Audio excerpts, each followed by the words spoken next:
We're not going to wait for George. We're going to get rolling. Welcome, my name is Mark Ehring. I'm the president of the Orangevale History Project. We have our monthly meetings here at the Park District's wonderful building number 2, which is just across the grass from our museum. We are excited to have it that close because we have some things we have to haul back and forth to set this up, and it's been great to partner with the park, not only with having a meeting space, but obviously with the museum that we're using their facility for. So very excited to have them and have their support for the history of Orangevale and getting our community legacy and story. We're capturing it, we're preserving it, and then of course this is one of the ways we're sharing it. So, excited to have you all here tonight.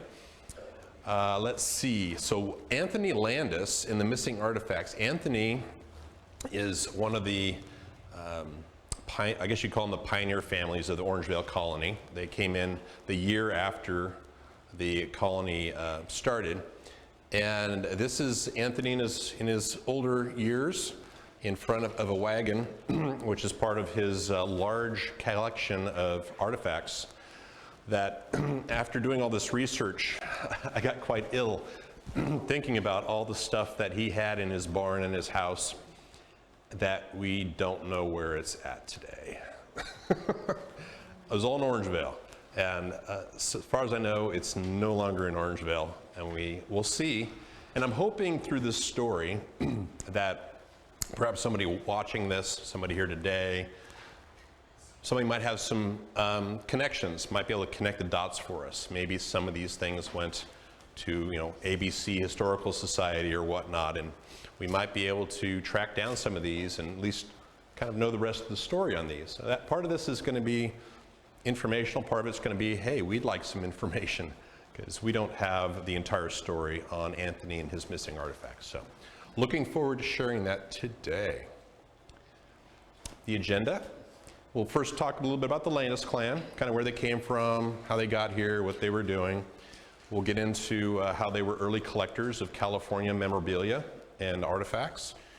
We'll talk about the Golden Empire Centennial. I'm sure you were all there in 1939, but they were part of that. We'll get into, of course, the aging historian, and then finally what happens. These memories are fading. Where did this stuff go? The Landis clan. We have a great picture. If you go on our YouTube channel, you can see the little schoolhouse on the orchard presentation. We talk about the 2 original schoolhouses in Orangevale, and this is one of the pictures that the California State Archives had from that original 1-room schoolhouse. Really neat. But it is tied to the Landises since they were here when that schoolhouse opened. The clan starts with Leonidas Landis and Lovesey. I don't know how to pronounce that, but this is out of Ancestry, did research on the family. Leonidas moved to California in 1857, so just the gold rush was going on. He actually worked at the Sutter's Hawk Farm, which was located between Nicholas and Marysville.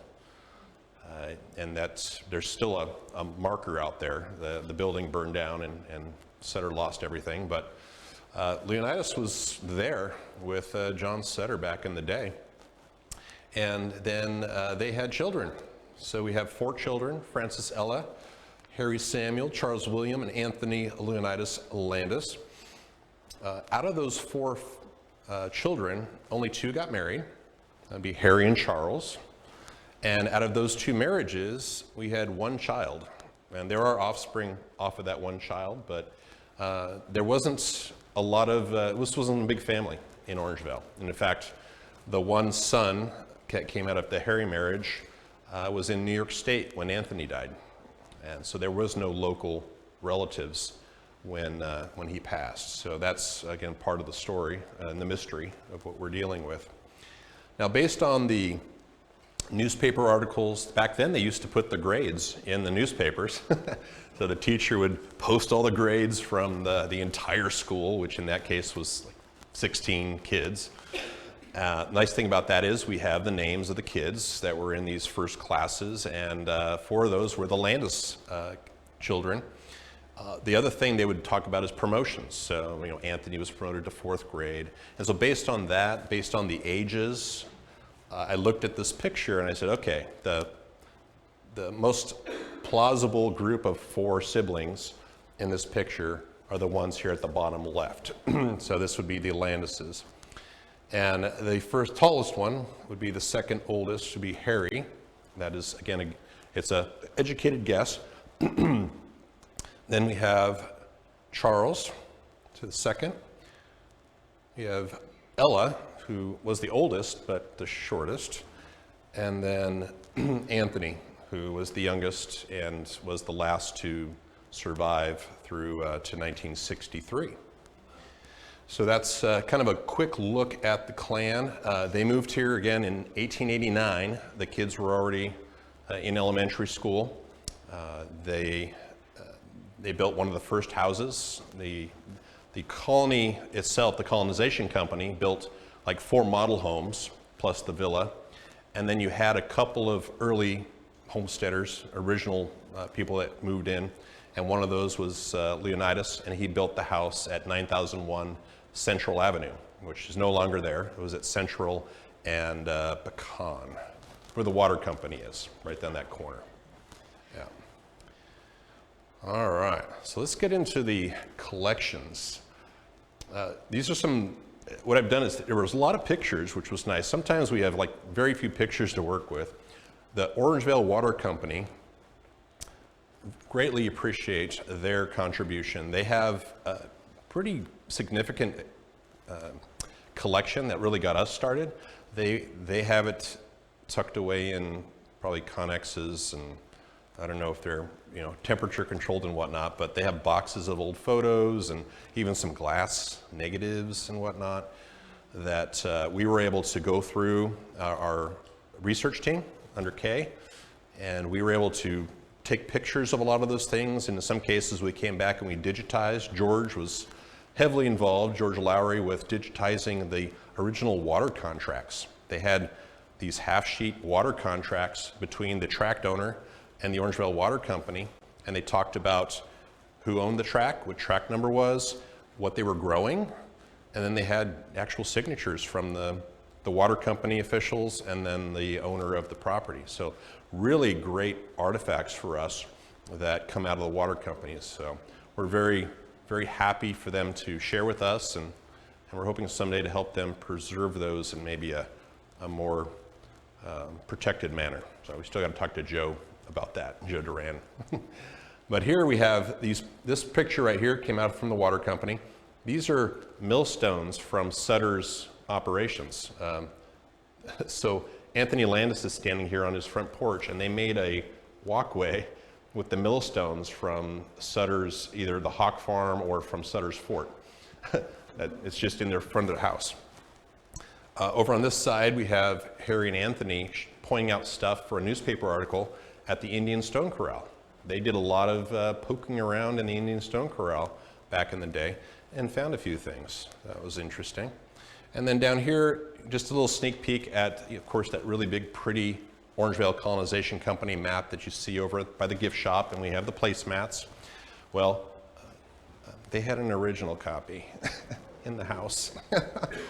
So very, very neat. So yeah, this was a family tradition, collecting memorabilia and artifacts. Leonidas very early on realized that with the gold rush and just the amazing amount of change that not only happened to California, but to the world, with how many people came to California, he started collecting stuff even before his kids were adults yet.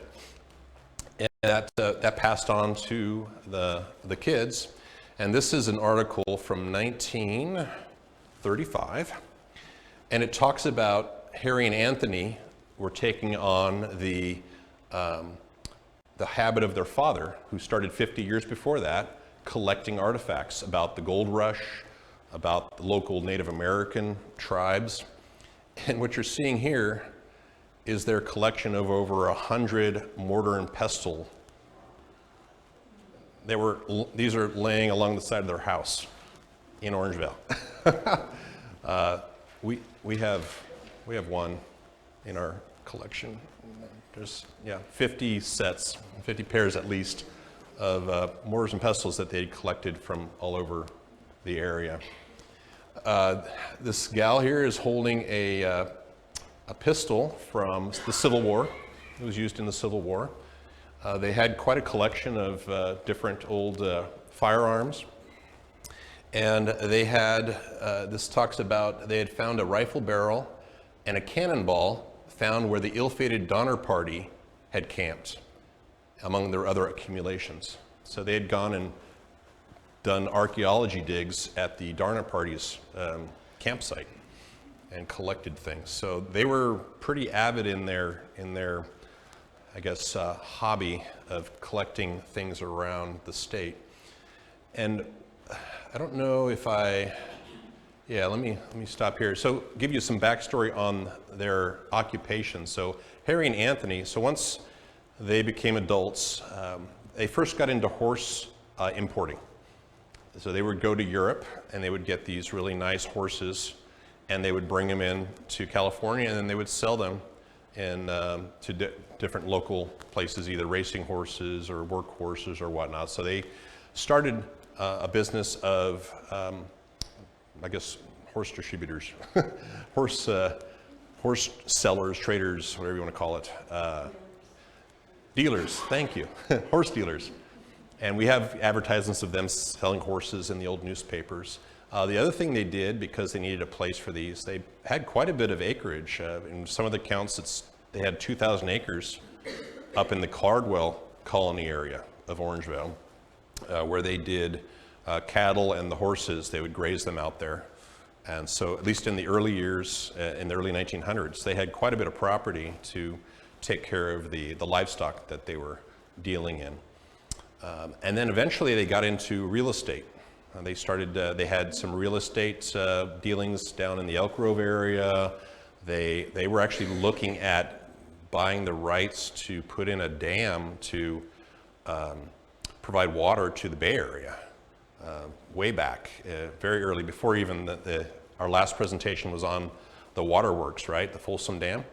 Well, at the Folsom Dam dedication, Ella and Anthony were invited because Charles Landis was an engineer, one of the sons, and he was the one that had the idea of putting in this dam and selling water to the Bay Area.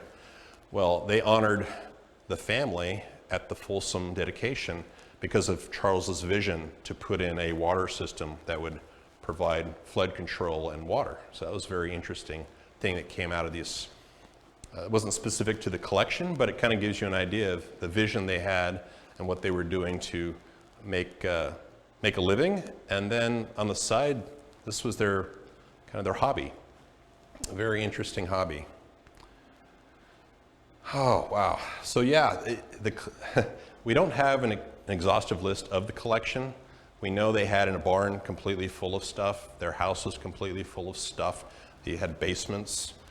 And so I've pulled out some of the things that have come up in news articles. There were quite a few news articles through the years where they had shared some of their artifacts for exhibits in Sacramento, at the Capitol, in Folsom, in Los Angeles. So they were pretty well known for having this extensive collection around the state.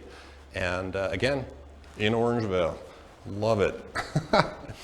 So here's their mobile car of 1899 vintage. This is the Mobile Company of America built this steam-powered vehicle. It uses a stick as the wheel. Yes, Hilda's probably seen a few of these, and there's a lot more of these in England than there were over here. But this one was built in New York, and it was a US-made car. It was one of the first ones, apparently, that was imported into California. And Harry and Anthony got it, and they had it in their barn, and they would drive it around in their top hats for various events. This picture was taken in 1941, so they're still strolling around in their steam-powered car. So I need to have Joe double check and see if that car is still around, because I don't know where it went. That's a little bit bigger, it's harder to hide. than other things. So the next thing here, I mean, who wouldn't want an artifact that the President of the United States signed the statehood of the California state into existence. So the state of California was signed into statehood on that table. That was in their house. And they have a picture of President Fillmore at the time actually signing it. There's a painting back here to show the table in the painting where he was signing this declaration of statehood for California. So they're just hanging out, chilling by their table in their house there, which again, we don't know where this table is. All right, and then the next artifact is a cup, a mustache cup from the Studebaker family. If you're not familiar with Studebaker, they made some cars. Before they made cars, they made wagons and they made wheelbarrows. And they, according to Anthony Landis, they did not start in Placerville. They started in Negro Hill. Placerville likes to brag that they were the home of the Studebaker family and where it started. But Anthony was very adamant that they started in Negro Hill. And he always said that in his articles when he was talking about the Studebaker family. So here he is. This was a mustache cup that had been given to a member of the Studebaker family, to the granddaughter and of the firm's founder. And so they ended up with the cup as part of their collection. So he was showing it off for their, with his mustache to keep the mustache from getting the foam on it. We don't have those anymore, do we? Or can you get those on Amazon? I'm not sure. Oh my goodness. Yeah, we'll get to the next thing. Oh yeah, and here's that, this is Anthony in his old age. This is from the water company. This is a picture, it's in the water company collection. He's sitting underneath that original map from the colony that was just tacked up on his wall that his father had gotten back in the day. And their house is also in the marketing materials. So if you get the souvenir of Orangevale, there's a picture of their house in there. When we did the Hearst House presentation, we talked about the houses that were in this full page ad in the San Francisco Inquirer. The Landis house is one of those houses in there. But yeah, so they were around when that was printed originally by Crocker. And they got a copy, and it's been on their wall. It had been on their wall until at least 1963. And then we don't know if that copy, I still have to ask the Center for Sacramento History. They have an original. I have to ask them where they got their copy. Maybe that's the Landis copy. I just thought about that. I'll have to ask them about that. So those were 4. We'll give you just a list of some other ones, just little stuff. Do you know James Marshall? You heard of him? He discovered gold. Yeah. Well, they had documents about preparing for his burial, ordering different things. They had different letters, correspondence for coordinating James Marshall's burial. They had the stagecoach used to carry the pallbearers for James Marshall's burial. They had the stagecoach. The hub and the ox yoke from the Donner Party, they had that. They'd captured one of the saddle and mail bags from the Pony Express. The original Pony Express was in their barn. They had gotten it from one of the stations that was being shut down, and there was still some leftover materials, so they purchased the saddle and the mail bag from the Pony Express. A hose cart from the original Gold Rush Fire Department in Placerville. It was one of those you had to drag around and had the hose reel and whatnot. They had a wheelbarrow when Studebaker was making wheelbarrows and not making cars. So this is a very old wheelbarrow. And then a 20 mule team wagon from the Borax site. What I understand is that so Leonidas had been in the Sutter's farm, and then he moved briefly back to, I think it was Illinois. And when they came back, my understanding is they bought one of the original 20 mule team wagons, and they're huge wagons to carry the borax from the borax site, and they brought it up to use it on the farm here in Orangevale. And so that was in that original picture where he's standing by the barn and they got that big wagon back there. That's the borax wagon he was standing next to That was next to the barn. So yeah, there was a few artifacts, and there were many more. I lost count. I mean, they just mentioned things, things to make shoes, the original like pegs to make a shoe, all kinds of stuff. The shaving kit from Virginia City that would shave some of the famous characters that went through Virginia City. They bought that blade from the barber. So all kinds of crazy stuff that they had. It's amazing.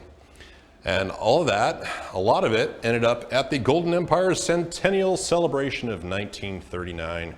How many of you were there? You didn't make it? Yeah, no? Okay. It's like, what? And when I started researching this, I'm like, okay, what are we celebrating in 1939?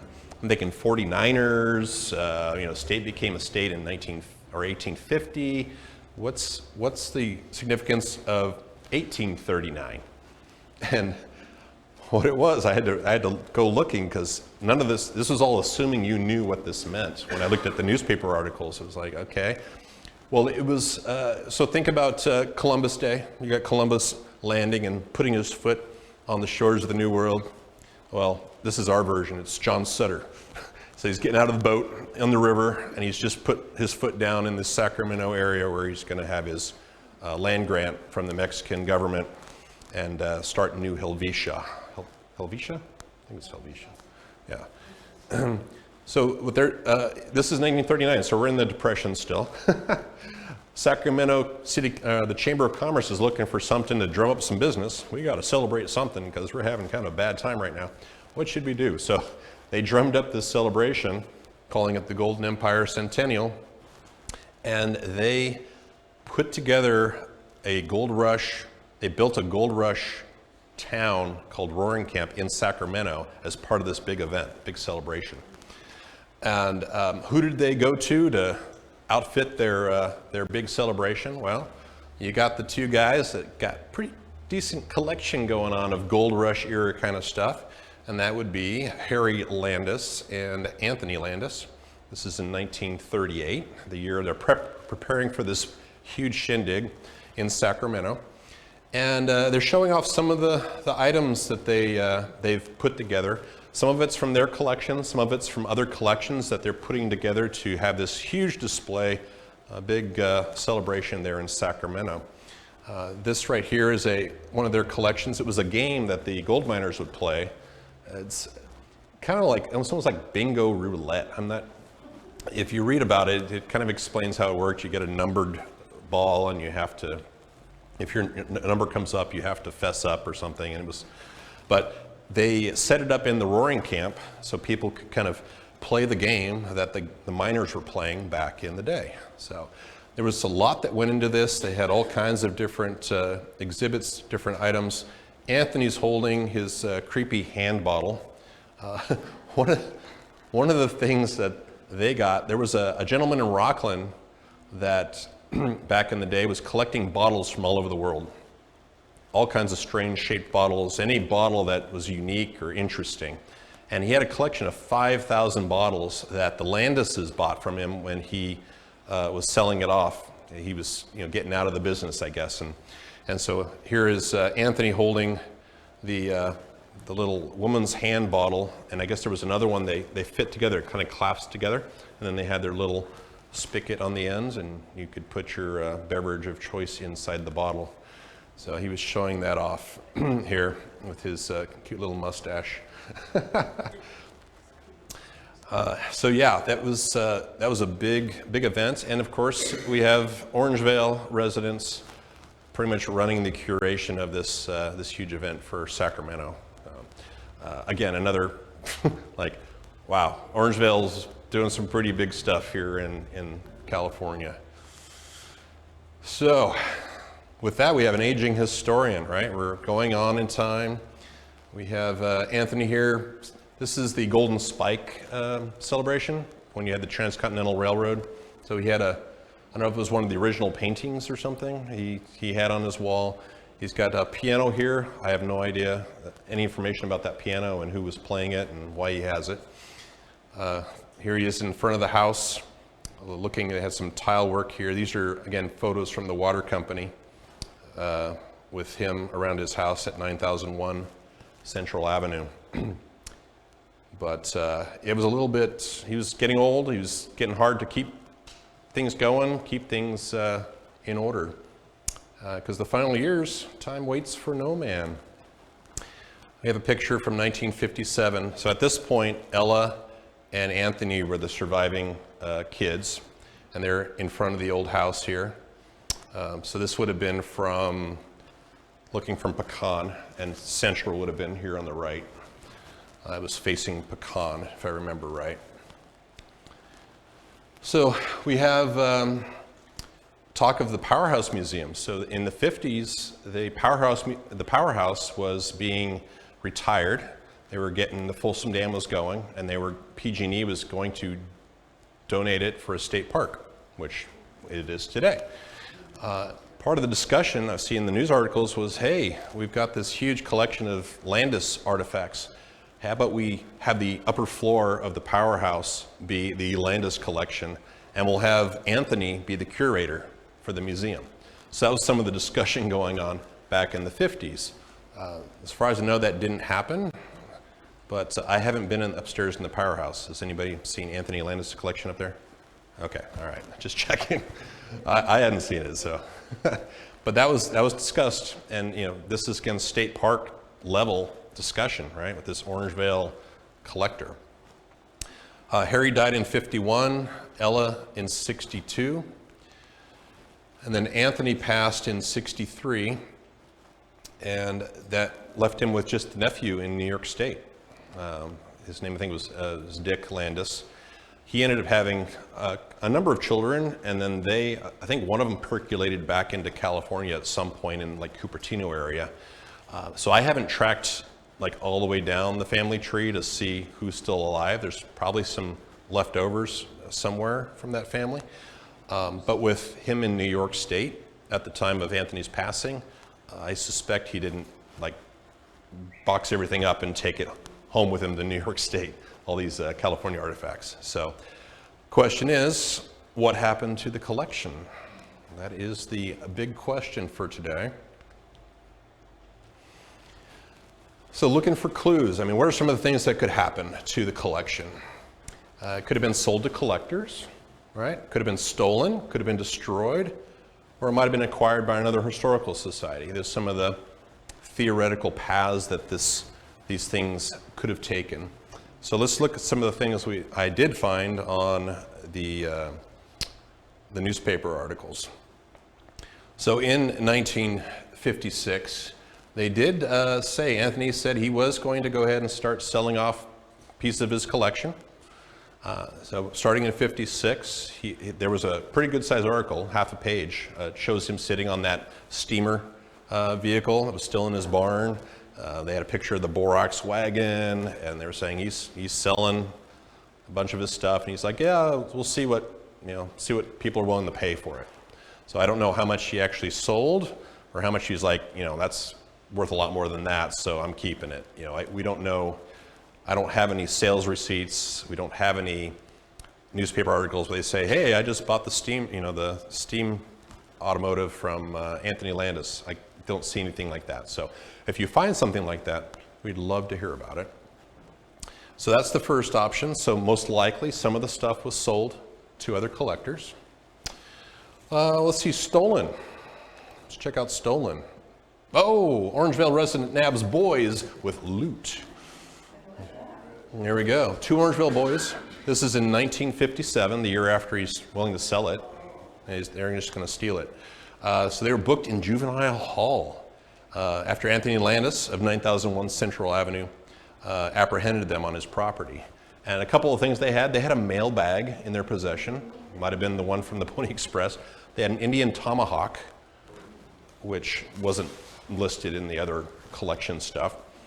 And there was, I think, one other item that they had in their possession when they were apprehended by Anthony. So they ended up in juvie for I don't know how long. And of course, being juveniles, they didn't provide the names, so I can't chase them down. And Joe, was it you? Were you the culprit? But what this tells us is potentially there were other young people that maybe acquired some artifacts without buying them. And so if you're out there and watching today, we'd like to give you amnesty to bring those to the Orange Vale History Project and the museum. And we won't ask any questions. Just bring them by and we'll have you sign them over to our ownership. So for any of you people looking to clear your conscience, that'd be great. And then destroyed. I could not find a newspaper article on this, but in talking with Tanya O'Neill Rust on Facebook, when I shared this event on Facebook, she chimed in about how her and her brother and a friend had gone over and checked out the house and had scurried around when it was abandoned after he died, and that there was stuff in there, right? And it was kind of creepy, and there was this creepy chair she remembers, and but they didn't take anything. But she did mention that she believed the barn burned down at some point. I couldn't find an article on that and it burning down, but that would be extremely depressing and sad if there was a bunch of stuff in there that had burned up in a fire. But that's a possibility as well. And then the acquired.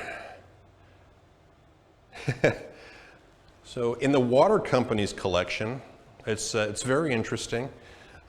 We look at the photographs specifically of Anthony Landis, and if you look at the back of them, there's a big stamp on them, and it says, property of the Folsom Historical Society.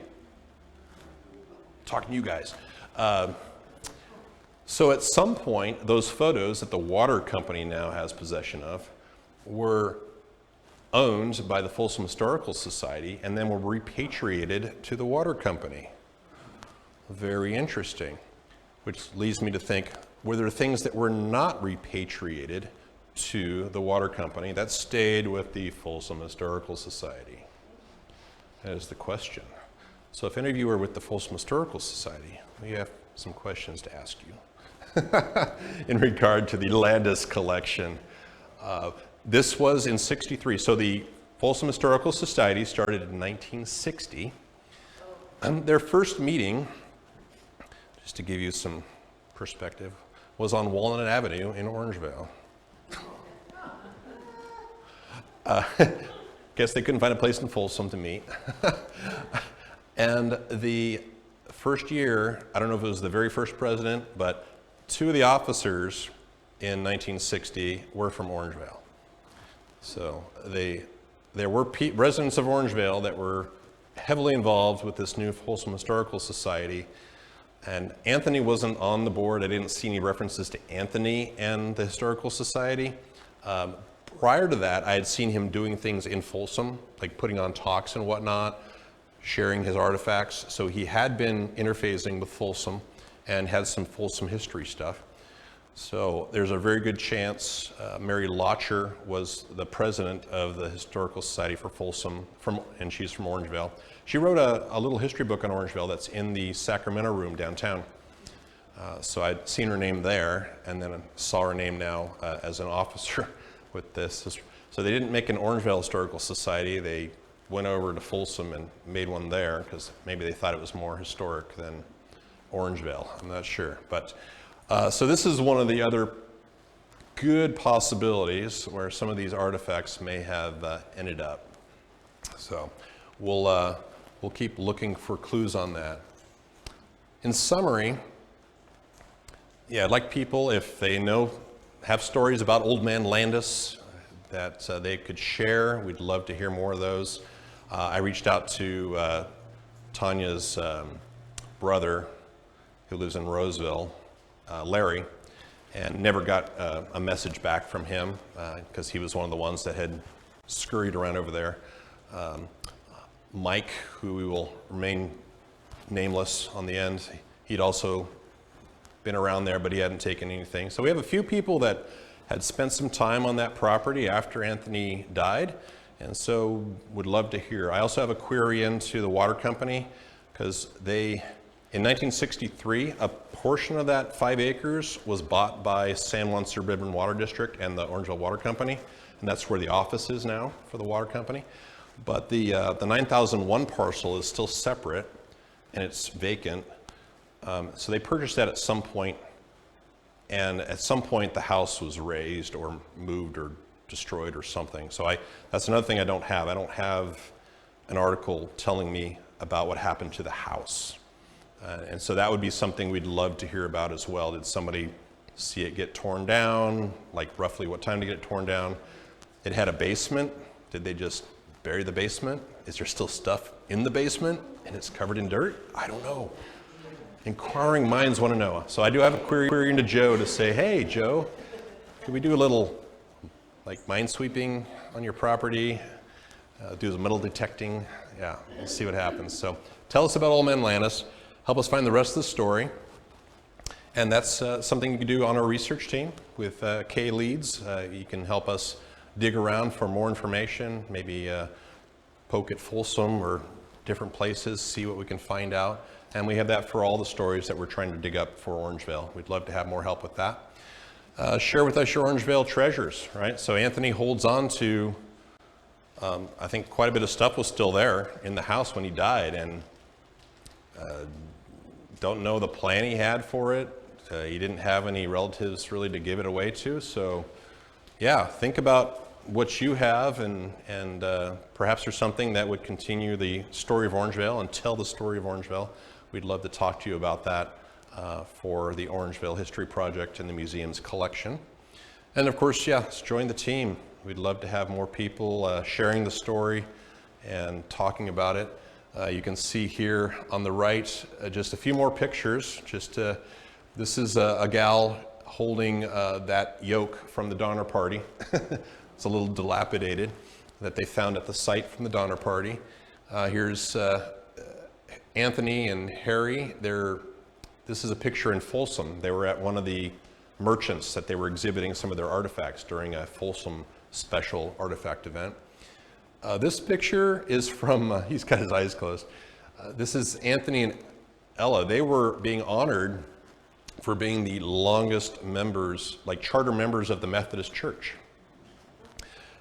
The church started in 1890, a year after they moved here, and they were in, this was like in 58 or something like that. They were honored for however many years of dedicated attendance. I don't know if it was perfect attendance, but at the Methodist Church. So they were the longtime residents.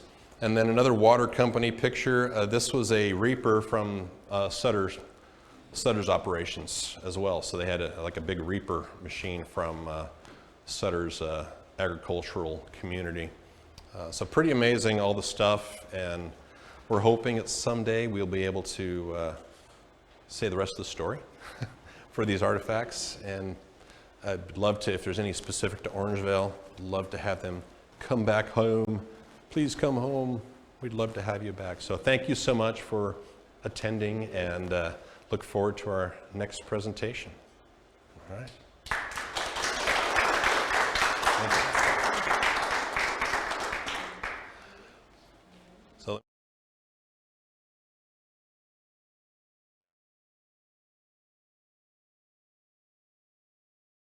at the beginning. Oh, come on. Oh my goodness. Sorry, I have to go all the way through the...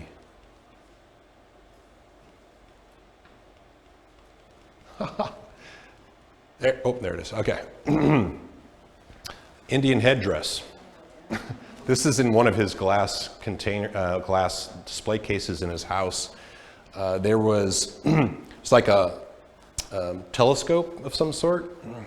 There was those little hand bottles are laying down here in the display case. He has a Stein from Germany. I don't know if that was part of that bottle collection. And then there's some guy with a horse and a buggy. He's back here in a big picture. I have no idea who that is, but he was, I guess, good enough to put behind his display case. And then a bunch of other memorabilia. So it's just crazy, all the things that were in that Orangevale house that we're not, don't know about. Oh my goodness, all right. Oh my goodness, we did a little longer than I was expecting. Sorry about that. Shall I get to the meeting? All right. We'll get to our meeting.